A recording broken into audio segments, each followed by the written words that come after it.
उनको मुसलमान कहाँ से याद आ गए? जिस पार्टी की सारी पॉलिटिक्स ही हिंदू मुस्लिम की पोलराइजेशन पे डिपेंडेंट है, जिसकी सारी राजनीति ही है पाकिस्तान मुसलमान खालिस्तान, आज इनको इतना दर्द कहाँ से आ गया कि इनके जबान में तो दुआ है लेकिन दिल तो इनका काला, ये सारा देश जानता है। वो आप मुसलमानों को इन बेचारों भी शिया सुन्नी आका खाना उसमें डिवाइड कर रहे हैं, ऐसे काबू नहीं करते, ऐसे टुकड़े टुकड़े करें, टुकड़े टुकड़े गैंग तो आप ऐसा हर माइनॉरिटी के टुकड़े टुकड़े, कभी मुसलमानों के कभी सिखों के, और ये आपकी जो गंदी राजनीति है कि संसद में 24 मुसलमान मेंबर है सब इस तरफ, उनमें से एक जना भी इस बिल को सपोर्ट नहीं कर रहे हैं। हम सिख है, हम हिंदू नहीं है, पर आप हमको हमारी आइडेंटिटी ने लेके आइए ना वो बिल, हम सब सपोर्ट करेंगे। तो मुसलमान डालते हैं, उसके बाद फिर मुसलमानों के, ये आपका सिर्फ मुसलमानों के जमीनों के ऊपर कब्जा करने का, उनके पैसों का कब्जा करने का। सर सुबह से मैं इस बात में मैं बहुत कंफ्यूज चल रही हूँ, सोचने की कोशिश कर रही हूँ कि जिस पॉलिटिकल पार्टी का पिछले 3 पार्लियामेंट जो 14, 15, 16 लोकसभा से मैं देख रही हूँ कि इनका वहां से लेकर यहाँ तक एक भी मुस्लिम मेंबर नहीं है, जिस औरतों का इतना दर्द का एक औरत तक भी नहीं है, उनको आज कौन सा ईद का चांद चढ़ा कि इतना प्यार। एक माइनॉरिटी जो एक किरण रिज्जू साहब एक फॉर्मर लॉ मिनिस्टर एक माइनॉरिटी कम्युनिटी को बिलोंग करते हैं, आज वो खड़े होके उनको मुसलमान कहाँ से याद आ गए? जिस माइनॉरिटी कम्युनिटी, जिस पार्टी की सारी पॉलिटिक्स ही हिंदू मुस्लिम की पोलराइजेशन पे डिपेंडेंट है, जिसकी सारी राजनीति ही है पाकिस्तान मुसलमान खालिस्तान, आज इनको इतना दर्द कहाँ से आ गया कि हमारी मुसलमान बहनें, हमारे मुसलमानों का पैसा वो सही लग जाए। तो सब मैं सुबह से सोच रही हूँ कि इनके जबान में तो दुआ है लेकिन दिल तो इनका काला, ये सारा देश जानता है। और यही कारण है कि संसद में 24 मुसलमान मेंबर है सब इस तरफ, उनमें से एक जना भी इस बिल को सपोर्ट नहीं कर रहा है।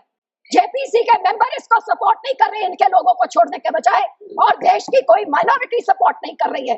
जिनका बिल इतना अच्छा होता तो तारीफें होती, लेकिन हाँ माइनॉरिटी है, आपके मंत्री है ना इसलिए, लेकिन सर ये सोचते सोचते मैंने सोचा कि इसके पीछे पॉलिटिक्स क्या है। तो सर मैंने वक्फ का एसेट मैनेजमेंट का ये मैंने पेपर निकाला, जिसमें पता लगा कि वक्फ की सबसे ज्यादा प्रॉपर्टी 27% उत्तर प्रदेश में है, और उत्तर प्रदेश के इलेक्शन 1.5 साल बाद है। तो ये जो बोलते हैं महिलाओं को देनी है, मैनेज करनी है, तो सर ये तो सिर्फ ये 27% वक्फ की बॉडी जो सिर्फ एक उत्तर प्रदेश के राज्य में है, ये तो राजनीति सब उसकी है। अब तो समझ आई इनकी बात। मैं इनको पूछना चाहती हूँ, मंत्री जी कह रहे थे कि जी हरियाणा में एक गुरुद्वारा, मंत्री जी जो उस यमुनानगर में गुरुद्वारा है वो हाई कोर्ट के ऑर्डर के हिसाब से हुआ था, लेकिन मैं आपसे पूछना चाहती हूँ, बिल लेके आना है, माइनॉरिटीज का दर्द है, तो हम लोग तो सिख आर्टिकल 25B की हम उसके संशोधन कई सालों से मांग रहे हैं कि हम सिख है, हम हिंदू नहीं है, पर आप हमको हमारी आइडेंटिटी ने लेके आइए ना वो बिल, हम सब सपोर्ट करेंगे।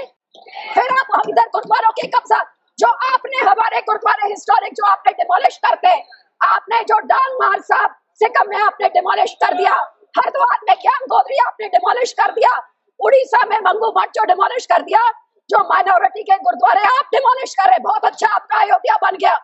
लेकिन जो नियत साफ होती तो उसके बोर्ड में 2 मुसलमान को डालिए, 2 मुसलमान डालते, और उसके बाद फिर मुसलमानों के, ये आपका सिर्फ मुसलमानों के जमीनों के ऊपर कब्जा करने का, उनके पैसों का कब्जा करने का।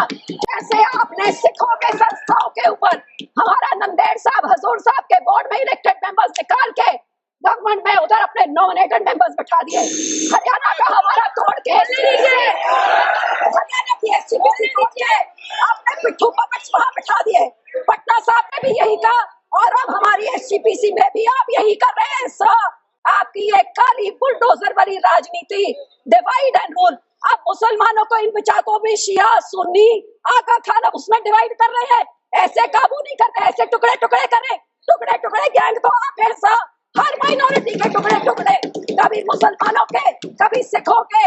और ये आपकी जो गंदी राजनीति है, आप ये इतना सोच लीजिए सर 2 मिनट, कि जैसे जो हमारे गुरबानी में कहते हैं ना, जो आप बीजते हो वही आप भोगते हो। आज जितने इधर बैठे हैं, इन सब के कोई ना कोई रिश्तेदार बाहर के देशों में भी हैं। आज यहाँ पे आप मुस्लिम्स को, सिख्स को, माइनॉरिटीज को, क्रिश्चियंस को, मणिपुर में क्रिश्चियंस के साथ, ऐसे बिल मुसलमानों के साथ, हमारे संसार में सिख के साथ, जो बाहर के देशों में क्रिश्चियन डोमिनेटेड और मुस्लिम डोमिनेटेड में जो हिंदू रहते हैं, आज मणिपुर के साथ जो होता है, मणिपुर का बहुत संवेदनशील विषय है। Manipur Christian swat should be deleted.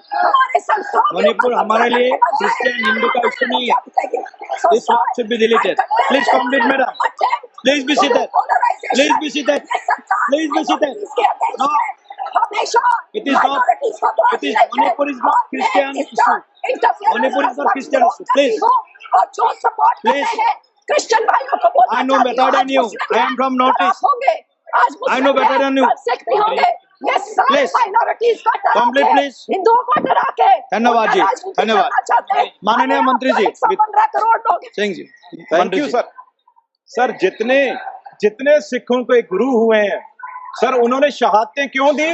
सुनिए, सारे हिंदुओं के लिए शहादतें दी गुरुओं ने, सारे 10 गुरुओं ने। आप सुनिए, और गुरुओं ने हिंदुओं के। और सर दूसरी बात नेशनल दस्तक की आपसे गुजारिश है कि अगर इसको बचाना चाहते हैं तो नेशनल दस्तक को सब्सक्राइब करने के लिए रेड कलर के सब्सक्राइब बटन को दबाएं, फिर बेल आइकन की घंटी दबाएं।